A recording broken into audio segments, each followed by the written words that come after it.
What's going on guys, Kate is here and welcome back to a brand new video. Today I want to give you my top 10 best update ideas or changes that I would like to see added in Albion Online. So, over my many years of playing this game, I have been actually pleasantly surprised of the developers adding, for example, the corrupted dungeons or roads of Avalon. But as in any game, we want to see more content, or I truly believe that even if not all the things I will mention in this video, but just few features will be heard by the player base or the community itself, it could improve this game 2 or 3 times. And just add more things to do, make the player base grow even more, and most importantly, make Albion money, which at the end of the day any company wants to do. So without any further ado, let's get right into it.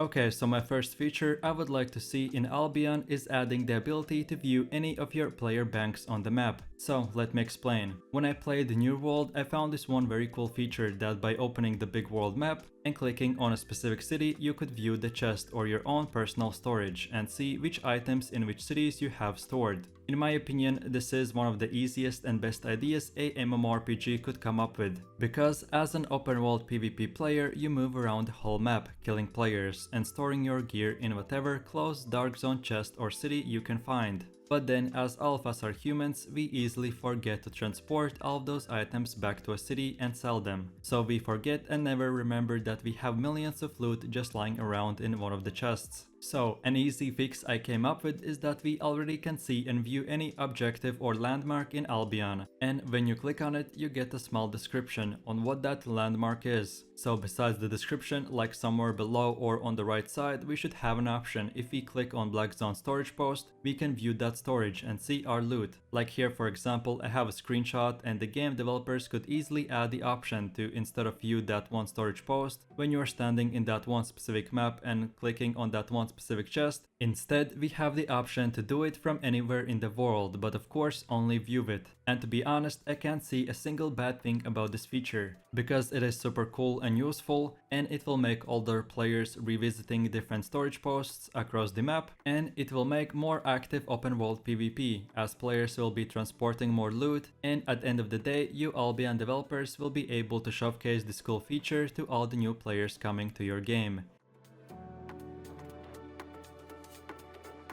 Then, moving over to the second feature that I would like to see Albion make is to add SHADOWLANDS. So, this is by far my biggest suggestion, which most likely won't ever get implemented, but this would be an awesome thing to see. So SHADOWLANDS could be a small island which consists of 2 to 3 zones where players with tier 8 or 8.3 gear could enter, and it would be the no man's land. So what I'm proposing for Albion developers is to make a small island which consists of few zones where players can only enter wearing a high tier gear and only by themselves, so in solo mode. As this island for example would have like a massive portal, which first of all, like in corrupted dungeons, you would need to reach the requirements, but then if you have those requirements you can enter the portal and it will teleport you somewhere around 20 different small entrances around the island, and you basically fight other high tier 8.3 players in an open world setting, but solo, so there are no groups and no zerging whatsoever. So adding this small island, which would be basically like a free-for-all open world island for high tier players wanting to fight other solo players but not getting zerged by 20 player groups, would be amazing. And I can give you even exploit proof ideas, like make all players in those zones the ability to not see other player names, so even if you come across a player you don't see his nickname and you can't party up but just fight. Then another idea is, like I said, when you enter the big portals you will be teleported across 20 different entrances, so there won't be any way for players already in SHADOWLANDS to camp portals. And lastly, of course, all of this will be in full loot PvP. And even on top of all this, to prevent players third partying other already 1v1 players fighting, in an open world setting you will reduce the screen size. So like here for example, we have a normal Albion screen, but all of these parts would be like with a fog or shadows all around it. And so this would make for players harder to see, but make it more fun and less risk to come across a bunch of different solo players while fighting another solo player. And to be honest, all of these previous and next ideas that I have sounded even better in my head. But as I'm not a native English speaker, but English is my third language, it's harder for me to explain in a short video. But if actually any developers are interested in adding any of these features and would like to hear more, just message me through my Discord and I would love to explain even further. Okay, and then moving over to the next suggestion, which this time could be implemented very easily, and in a short and simple one, it is to add ranking system or elo system in arenas. So I personally have played more than 300 arenas with random players, queuing, and especially after all the new players and population going on top of the roof, I feel like Albion developers have neglected the arenas. So we have for 1v1s, 2v2s, 5v5s, and even 10v10s, arenas / hellgate / corrupted dungeons, call them whatever you like. But we have already an existing ranking system where you kill players, you get infamy and rank up, but for the arenas we have nothing. Players been playing in only one arena map for multiple years, and all they get is each win they get rewarded with 2 silver bags, a royal sigil, and a win counter below their stat page. So why not to add the ranking system where there are leaderboards of players with the most kills or kill death ratio in 5v5 arenas? And add a infamy system and call it Royal Infamy, so winning 2 or 3 arenas in a row would rank you up, and instead of matching up against full 8.3 players each game, high tier players would have high ranks and high possibility to fight other high ranked players. And then on the other hand, lower tier players would fight other lower tier players and thus have better experience and easier matchups. But yes, of course, I would like to see new maps and layouts for arenas, so there would be some variety for sure, but the big question is, will we get it? And it's probably no. But instead, this feature doesn't require almost anything that isn't already in the game, so please Albion developers, make a ranking system in arenas and reward your own players for playing your game. Okay, so half of this video you're probably saying that I'm stealing ideas from New World, but I truly believe that if a similar game to yours have done a lot of things right, why not to copy the best parts and make them even better? So my suggestion is to add 50v50 wars in Albion. Yes, of course we have already massive 100 versus 100 Zerg fights in zones to control castles and etc. But why don't we have a very similar thing to old school GVGs? Just with a bigger zone and more obstacles, or like a smaller castle, which players could attack and protect. I feel like Albion has already all game mechanics in place, they just need the concept idea, so that's why I made this video.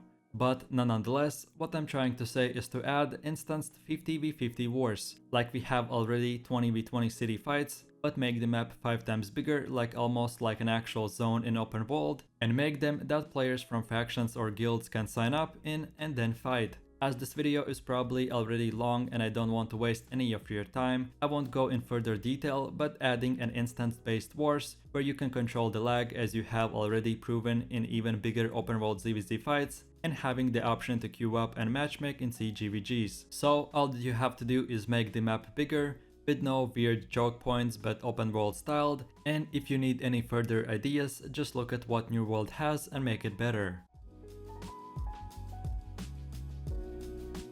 Then, now we have come to the 5th feature, aka the ability to customize your own outfit / skin colors. So a few years back we were asking for different outfits and skins, and after a long time they gave it to us. So now I'm asking for the most basic part, aka the ability for those outfits to change the color. So for example, here I have a black cape and I want to change it to gold or white to match my knight's armor or something like that. And to be honest, many games have already done that by adding the dye option, so you can change colors, aka dye your skin any color you want. So please make the same thing in Albion. You already have the outfit section and we can mix and match gear, so now just add a simple 5 to 10 color option to pick which color we want to go with. And last but not the least, if you think about actually implementing this, then don't forget about the weapons as well. Of course, I get it that flat weapons don't get any shiny enchantment effect on them, but why then does .2s and .3s have a red or purple glow to them and that's it? Why can't we change the glow for a purple sword or a shield to just simple yellow, white, blue, or any other main color we want? I feel like this is yet another simple feature and opportunity to make this game better, as this mechanic is already existing in the game, but developers just chose to go with the default setting and forgot to add color, because no player wants to look the same as another one. So please add the option to change color for outfits and change the enchantment color glow for gear and weapons.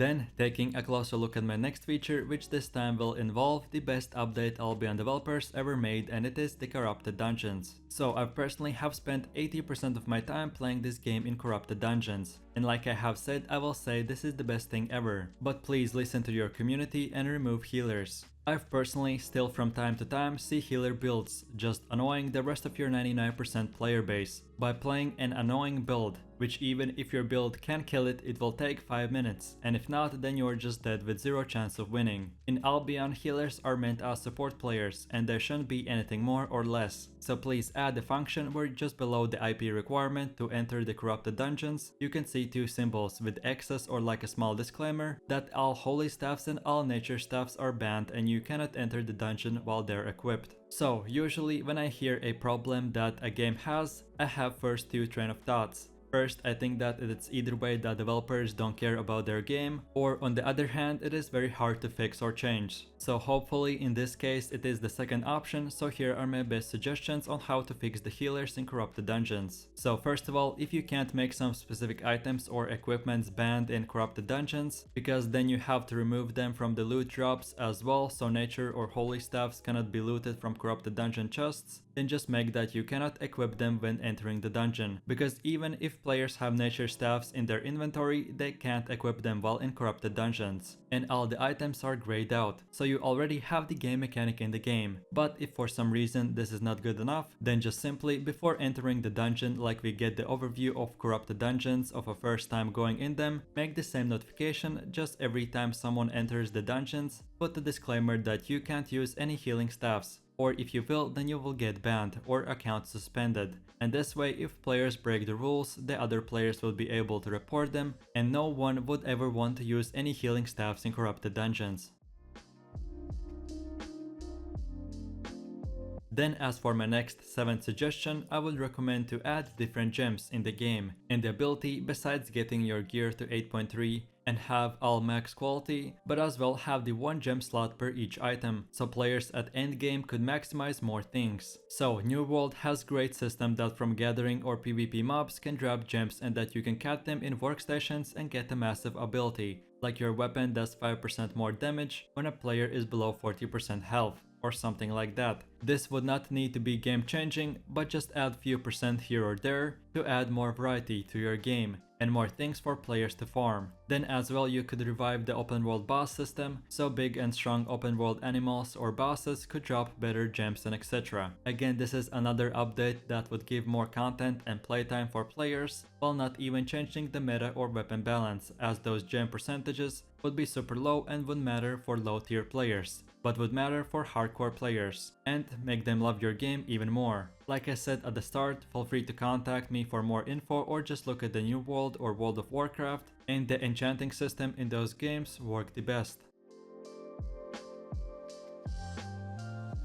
Then as for one of the last features I would like to see in Albion is for them to hire or just have one specific manager or a person for Albion content creators. So this may seem very weird or waste of time for most Albion players, but just give me a second to explain and you will believe me that this is by far the easiest and biggest feature that Albion has to make. So Albion Online is a sandbox MMORPG game, where the sandbox aspect is that we can do or go wherever we want, but they don't give us the option to choose. So imagine you are in the middle of Germany and Albion developers say you can explore this whole world called Earth, but you have no idea where to go, what to do or how to get out. And what Albion YouTubers and streamers do, instead of just throwing you in Germany and saying good luck, instead we give you 5 to 10 options to either way travel to Egypt and do some cool things, or maybe perhaps go to Russia and experience that part of the country, and etc. So my biggest point with this example is that Albion is a very complicated game, especially at the start, so it means that it requires for older and more smarter players to guide the rest of the community, and this is what we've been doing for years. But instead of Albion developers helping their content creators, they just most of the time ignore us and let other content creators quit the game for no reason whatsoever, but just the neglect and ignorance from Albion developers themselves. So what I propose to do that many games have done is to hire one person as the content creator manager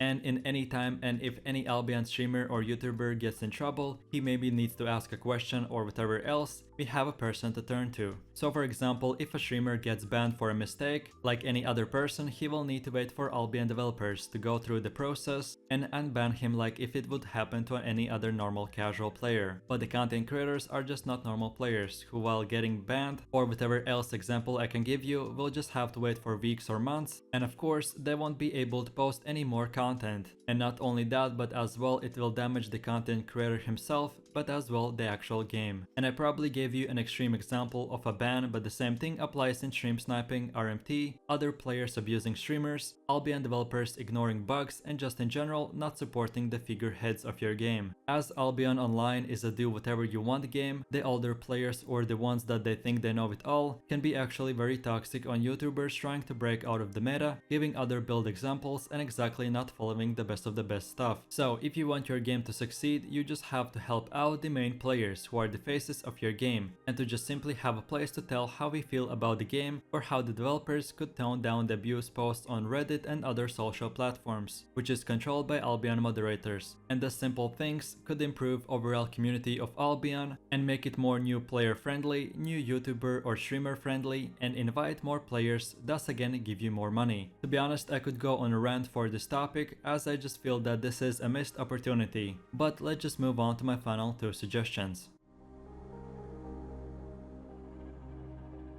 Then for my ninth suggestion, I would recommend to bring back the old school GVGs. So that means fighting in 5v5 fights to capture and hold the territory for a specific time. Till another guild declares war and you have to defend it. To be honest, from all of my suggestions, this one probably will never happen, but I just wanted to mention it that I miss the 5v5 fights, where guilds could own different territories and not just farming land. Then try to buy mercenaries, so get better players on their teams, and usually the whole guild of 100 players would be watching their best 5 players fight in a 5v5. But now all of this is sadly gone, and all we have is instance-based CGVGs, which are getting less and less popular each month. To be honest, in a short overview, if developers don't want to revert their game again and do like massive changes, I would just suggest to add more zones and make them high tier, so players could not in all zones but just in some own territories and fight the old school 5v5 fights. And as the player base with the mobile players has grown by a lot, adding more territories won't split the community and just give more space for players to do more content.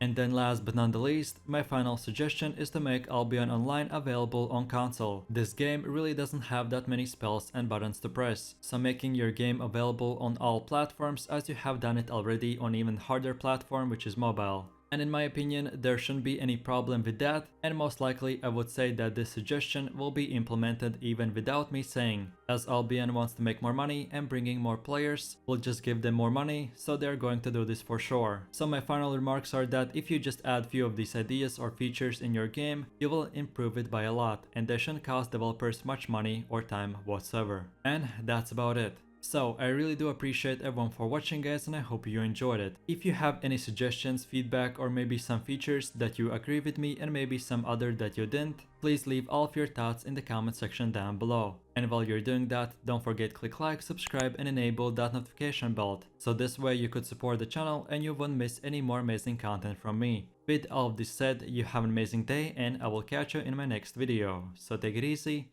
peace. Yo, I ain't here for the money, I ain't here for the fame. Though it might be nice to own a jet plane, I'ma do it all for you. Come along.